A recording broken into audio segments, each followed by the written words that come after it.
오늘도 예수님은 굶주린 많은 사람들을 먹이시는 그런 장면을 우리가 봅니다. 오늘 이 8장의 본문은 어저께 그 배경과 연결되어지죠.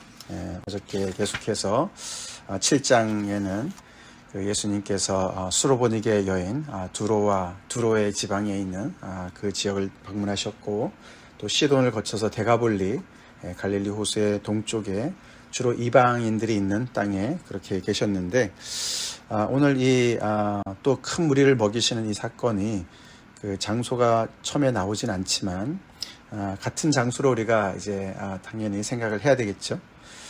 그 사건 이후에 달마누다 지방으로 가셨다. 갈릴리 서쪽에 있는 그런 마가단 지역이라고 그랬죠.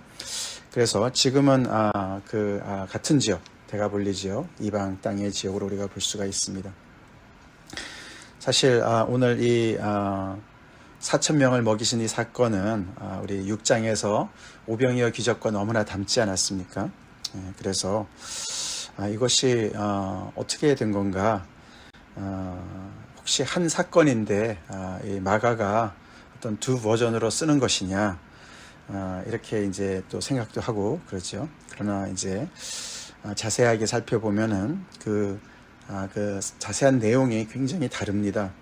특별히 거기 여러 내용들을 거기 기록된 대로 보면은 일단은 떡 개수도 다르고, 앞에는 5개였는데 여기는 7개라고 그러고, 또 먹은 사람도 앞에는 5,000명인데 여기는 4,000명이라고 그러고, 그렇죠? 남은 바구니 숫자도 다릅니다. 앞에는 12바구니고 여기는 7광줄이다. 그렇게 이제 얘기하고, 또 앞에는 물고기 2마리였는데 여기는 작은 생선 2마리다. 그래서 이렇게 그 스케일을 보면은 앞에는 조금 더 적은 양의 떡을 가지고 더 많은 사람들을 먹이고, 그리고 또 많이 남았습니다. 그렇죠? 근데 여기는 이제 조금 더 많은 떡을 가지고 조금은 더 적은 무리를 먹였고, 배불리 먹였지만 남은 광주리는 7광주리, 좀 더 적은 7광주리로 이렇게 기록을 하고 있다는 것이죠. 그렇게 이제 세세하게 내용이 다릅니다. 그래서 분명히 이것은 다른 사람을 대상으로 예수님께서 또 다시 한번 그런 정말 무리를 먹이시는 그런 기적을 기록한 것이다 라고 볼 수가 있는 것이죠. 새로운 사람들을 향해서 비슷한 그런 그 사건을 기록하는데, 여기 오늘 또 진행되는 내용은 거의 비슷해요. 그렇죠? 예수님께서 무리들을 보시고 불쌍히 여기시는 사건으로 마음으로 시작을 하시죠. 예수님께서 그들을 불쌍히 여기십니다. 그리고 여기는 조금 더 앞에보다도 이렇게 시간이 많이 지났죠. 사흘이나 지났다. 먹을 것이 없다. 그대로 보내면은 분명히 가는 길에 기진해서 큰일 날 것이다. 멀리서 온 사람들도 있다. 이제 이렇게 그 세세한 내용이 다 다릅니다. 데가볼리 지역 동쪽에 그런 이방인들을 이렇게 하는 것이 분명히 맞는 것 같죠. 그렇기 때문에 예수님은 또 이들에게 뭔가 먹여줘야 된다. 먹을 것을 우리가 마련해야 된다라고 얘기를 하시니까, 제자들이 이게 두 번째인데 별반 다름없이, 그렇죠? 처음처럼 어디서 어떻게 음식을 구해서 이들을 먹일 수가 있겠습니까? 라고 얘기를 하고 있습니다. 이것이 두 번째 사건이라면, 얼마 지나지 않은 두 번째 사건이라면 정말 이해가 안 되는 제자들의 반응 아니겠습니까? 어떻게 제자들이 오병이어의 기적에서 뭘 배웠길래 이렇게 똑같이 이 광야 어디에서 떡을 얻어서 이들을 먹입니까? 예수님이 옆에 계시는데도 그렇게 얘기할 수 있을까? 그런 생각이 듭니다. 그러나 우리 사실 그것이 바로 이 주제가 됩니다. 오늘도 얘기 나오지만 내일 본문이죠. 예수님께서 제자들이 너무나 이제 깨닫지 못하고 마음이 둔해서 정말 그들을 더 깨우치는 그런 말씀이 내일 나옵니다. 그리고 예수님께서 또 그 얘기 하실 때 분명히 우리 8장 19절 미리 보면은 내가 떡 5개를 5,000명에게 떼어줄 때에 조각 몇 바구니를 거두었더냐 이르되 12린이다. 그 다음에 또 7개를 4,000명에게 떼어줄 때에 조각 몇 광주를 거두었더냐 이르되 7인이다. 그렇게 분명히 예수님께서 두 가지 사건을 또 언급을 하시면서 이들이 왜 이렇게 깨닫지 못하는지 예수님 말씀하시죠. 그것이 이제 주제입니다. 제자들이 이렇게 많이 예수님을 따라다니면서 많은 것을 이렇게 직접적으로 경험을 하고 표적을 보고 그러면서도 참 그것을 이렇게 깨닫는데 굉장히 이렇게 둔한 것을 보게 되는데 제자들만 둔한 것이 아니지요, 그렇죠? 그만큼 예수님의 이 사역은 정말 보통 사람들의 생각과 상상을 뛰어넘는 그런 엄청난 일이었습니다. 그렇죠? 그렇기 때문에 그런 것이 이렇게 정말 소화가 돼서 자기 것이 되는 것이 쉽지 않았던 것이죠. 그렇죠? 어떻게 보리떡 5개와 물고기 2마리로 그렇게 수많은 사람들 먹일 수 있겠습니까? 그렇죠? 그런 상상을 어떻게 하겠습니까? 여전히 정말 그들의 생각은 보통의 그런 상식에 매여 있는 그런 상황이니까 이렇게 예수님께서 정말 기적을 베푸신다 하더라도 또다시 그들의 생각으로 자기들의 생각으로 다시 돌아가고 그런 상황인 것을 보게 되고 그러나 예수님은 이제 그런 제자들을 보실 때 굉장히 좀 어떻게 보면은 마음이 조급해지시는 것도 이렇게 볼 수가 있습니다. 왜냐하면 바로 그 사이에 오늘 11절부터 13절에 이렇게 바리새인들이 등장하지 않습니까? 다시 예수님께서 거기서 그 표적을 끝내시고 다시 갈릴리 호수의 서쪽으로 가셨을 때 아마 그 가버나움 지역 근처겠죠. 바리새인들이 또 등장을 합니다. 근데 이들은 이번에는 예루살렘에서 왔다고는 얘기하지 않습니다. 그렇죠? 아마 그 지역에 있는 바리새인들인 것 같죠. 그들이 나와서 예수님을 힐난하며 그를 시험해서 하늘로부터 오는 표적을 구했습니다. 예수님은 그것을 굉장한 이제 어떤 이들의 점점 더 이렇게 악화된 어떤 그런 도전으로 이렇게 보시거든요. 그래서 결국은 13절에 그들을 떠나 더 이상 그들과 상대하시질 않으시고 이 세대가 어떻게 표적을 다시 이렇게 구하느냐 이렇게 정말 여러 번 보여줬는데도 여전히 표적을 구하는 그들에게 정말 내가 더 이상 보여주지 않을 것이다 라고 말씀하시면서 그들을 떠나십니다. 그 이야기는 이제 이 바리새인들과 이제 더 이상 어떻게 이제 정말 해볼 어떤 그런 필요가 없는 것처럼 이제 그들을 떠나시는, 그래서 그것이 어떻게 보면은 그 자체가 어떤 표적이 되는, 즉 다시 말해서 이제 예수님의 때가 점점 더 왔구나. 사실 그것을 이제 계기로 해서 점점 더 이제 예수님은 이제 제자들을 준비시키시고 그 예루살렘을 향해서 이제 다음 이제 그 단계로 넘어가시는 그런 우리의 장면에 와 있습니다.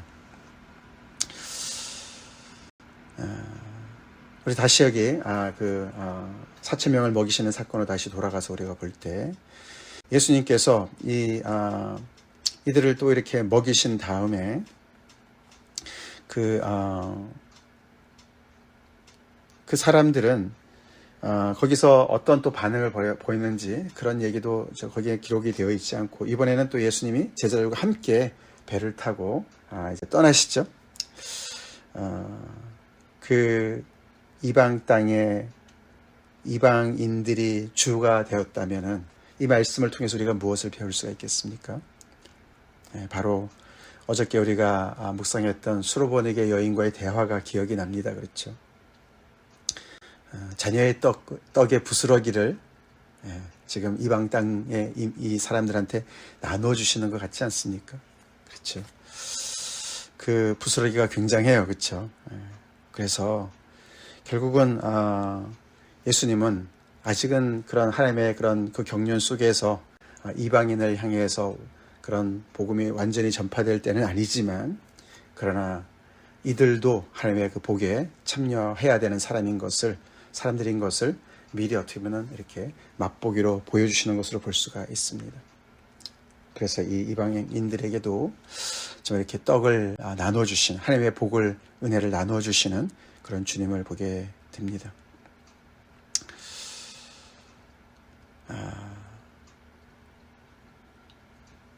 그런 예수님의 그 표적 이후에 이렇게 바리새인들이 예수님을 만나서 표적을 또 구한다는 것이죠. 표적을 구하는 것 자체는 잘못된 것이 아닙니다. 그렇죠. 우리가 신명기나 이렇게 출애굽기에 보면은 모든 그런 그냥 기적이라 그래서 다 하나님으로부터 온 것으로 이해를 해서 무조건 따라가지 말아라, 그렇게 얘기하지 않습니까? 그렇기 때문에 이스라엘 백성들은 어떤 기적이라 할지라도 그것이 정말 하늘로부터 온 것이냐, 출처가 어디냐를 이제 확실하게 검증을 해야 되는 것이 그들의 정말 의무였죠. 하나님의 말씀이었습니다. 그래서 하늘로부터 오는 표적을 구하는 것은 그렇게 큰 문제는 아니지만 그들의 동기가 문제였죠.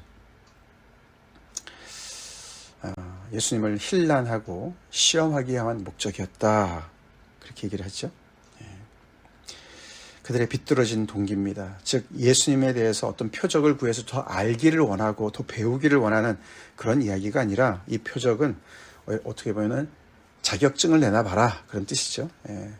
너의 자격증을 내놔봐라, 그렇게 도전하는 것이고, 그래서 예수님은 그들에게 결국은 예수님을 깎아내리려고 하는, 그렇죠? 예수님을 깎아내리고 정말 그를 어떻게 보면은 자기들의 어떤 그 지금까지 쌓아온 입지를 도전하는 어떤 그런 세력으로 규정해서 예수님을 이렇게 정말 모해하고 정말 제거하려고 하는 그런 것을 아시기 때문에 예수님은 그들을 향해서 마음속으로 깊이 탄식하시면서 말씀하시죠. 이 세대가 표적을 구하느냐, 어찌하여 이 세대가 표적을 구하느냐, 그렇게 말씀을 하시죠. 여기 마음속으로 깊이 탄식하신다는 표현은 어저께 나왔던 그 귀먹고 말 더듬는 자를 고치실 때 예수님께서 하신 거랑 똑같죠, 그렇죠? 그래서 그때도 정말 그 마음속으로 깊이 탄식하소, 하늘을 우러러 탄식하시면서 그에게 에바다라고 말씀하셨어요. 같은 표현입니다. 앞에서는 그의 그 질병에 짓눌려 있는 그 영혼을 불쌍히 여기서 탄식하셨다면은, 여기서는 뭐에 탄식을 하십니까? 이 바리새인들의 이 완악함에, 그렇죠? 그들의 그 정말 꽉 막혀 있는 그런 무감각하고 무반응하는 그런 그들의 그 완악한 마음에 탄식을 하시는 것이죠. 이 바리새인들이 예수님의 기적을 못 받겠습니까? 그렇죠? 그동안에 여러 가지 것들 중에 들은 것도 많을 것이고 본 것도 많을 것인데, 여전히 예수님 앞에 표적을 내놓으라고 이야기하는 그들의 그 완악함에 깊이 탄식을 하신다는 것이죠. 배울 줄 모르는 학생이죠, 그렇죠? 너무나 자기의 것이 확실하고 자기 주장이 확실하고 자기 고집이 확실해서 아무리 이야기를 해도 듣지 않는 그런 정말 고집불통의 그런 사람들인 것이죠. 우리 혹시 우리가 이렇게 예수님의 마음을 탄식하게 하는 그런 완악함이 있지 않나, 우리 자신을 돌아봅시다. 어찌하여 이 세대가 표적을 구하느냐. 예수님은 바리새인들의 이 모습이 이 세대의 모습이라고 얘기를 하십니다. 바리새인들만이 그렇다고 얘기하지 않으시고 이 세대가 그렇다라고 말씀을 하십니다. 이 세대가 표적을 구하는 세대다. 그래서 예수님은 사실 지금까지 이 갈릴리를 중심으로, 가버나움 중심으로 한 사역이 어떻게 보면은 이 정말 너무나 냉대하는 그 사람들의 어떤 전체적인 거에 대한 어떤 평가를 내리시는 것으로 볼 수가 있죠. 이 세대가 표적을 구한다. 어찌하여 이 세대가 표적을 구하느냐. 많은 기적과 표적을 통해서 이미 하나님의 나라의 도래를 알리셨고, 예수님을 통해서 계속해서 지금 벌어지고 있는 하나님의 역사를 이렇게 많이 보여주시고, 오병이어 기적과 여기 칠병이어라고 우리가 표현한다면 이런 기적들을 정말 이렇게 보여주시는데도 불구하고 여전히 표적을 구하는 이 세대들을 향해서 그렇게 말씀을 하십니다. 바리새인들이 이 세대의 많은 사람들에게 영향을 미친 거겠죠? 그래서 이 세대가 전부 그런 분위기 속에서 예수님을 이렇게 정말 거리를 두고 계속해서 예수님을 정말 판단하고 예수님 앞에 나오지 않는 그런 세대였다는 것이죠. 내가 진실로 너에게 이르노니 이 세대에 표적을 주지 아니하리라. 예수님은 트집 잡기 위해 달려드는 자들에게 정말 더 이상 이렇게 지금까지 보여준 것을 무시한다면 더 이상의 표적은 무의미하다라고 말씀하시는 것이죠. 그래서 그들을 떠나십니다. 그들을 떠나십니다. 이제는 바리새인들의 그런 그 정말 그 내심을 확실하게 결정된 내심을 알기 때문에 그들을 떠나셔서 다시 배에 올라가 건너편으로 가셨다라고 오늘 본문이 끝나죠.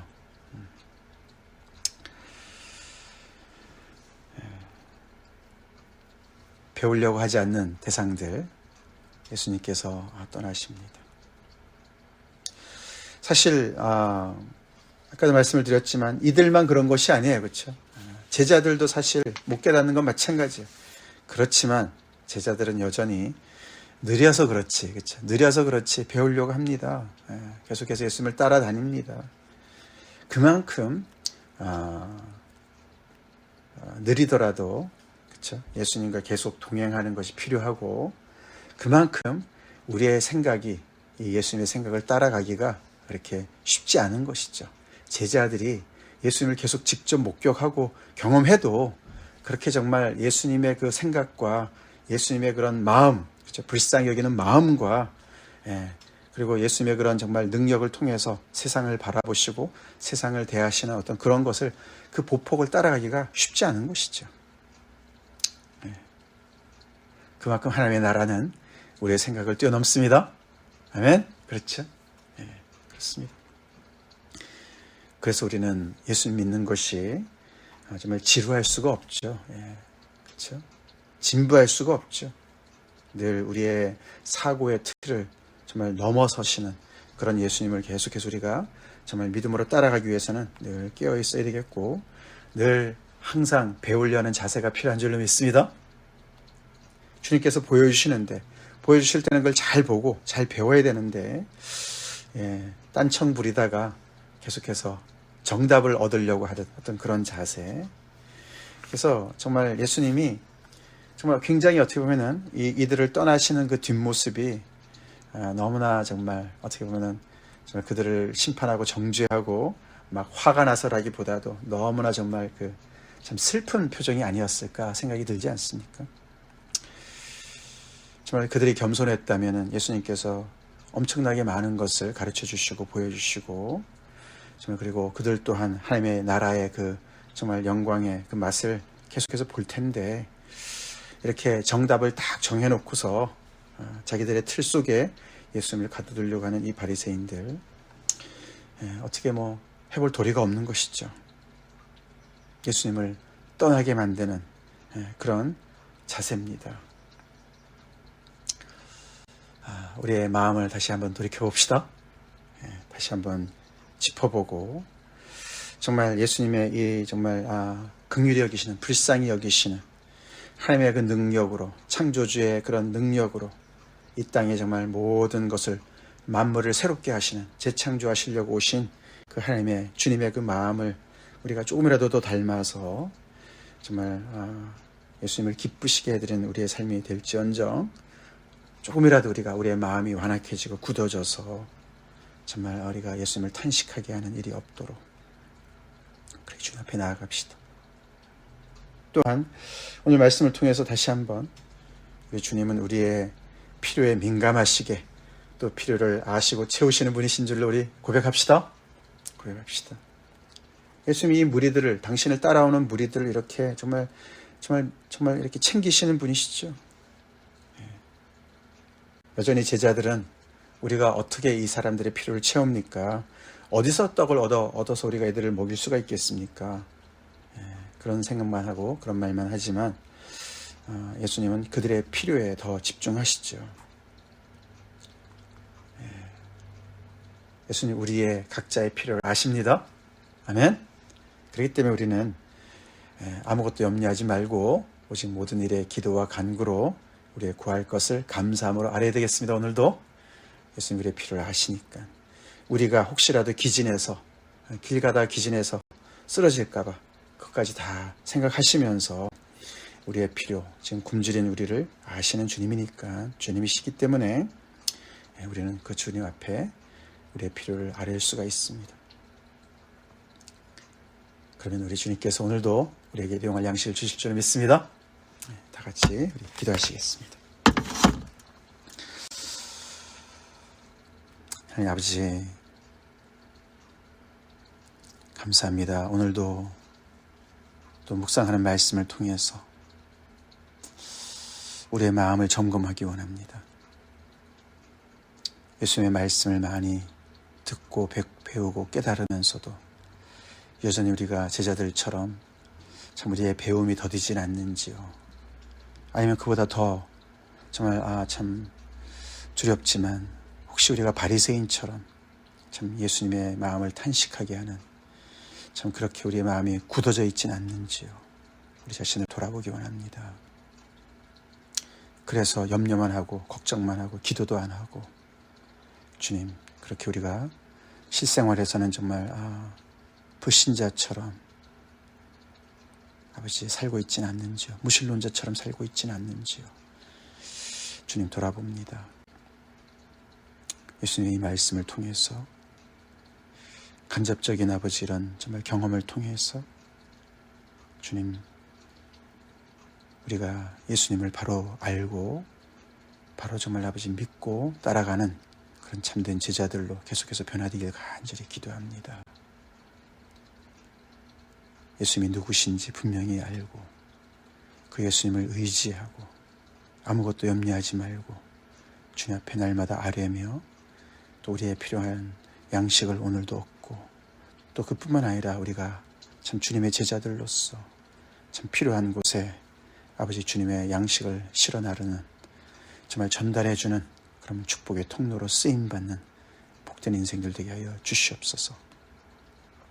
말씀을 들을 때마다 더욱더 우리의 배움이 아버지 하나님 늘어나게 도와주시고 예수님을 그만큼 아는 만큼 아버지 하나님 정말 주님의 마음을 닮아서 우리의 마음도 넓어지고 정말 긍휼히 여기는 마음, 불쌍히 여기는 마음 더욱더 주님의 마음을 품게 도와주시고 또 그만큼 더 많은 사람들의 필요를 또 아버지 참 우리가 느끼며 아뢰며 또 채우는데 쓰임받는 저희의 인생 되게 하여 주시옵소서.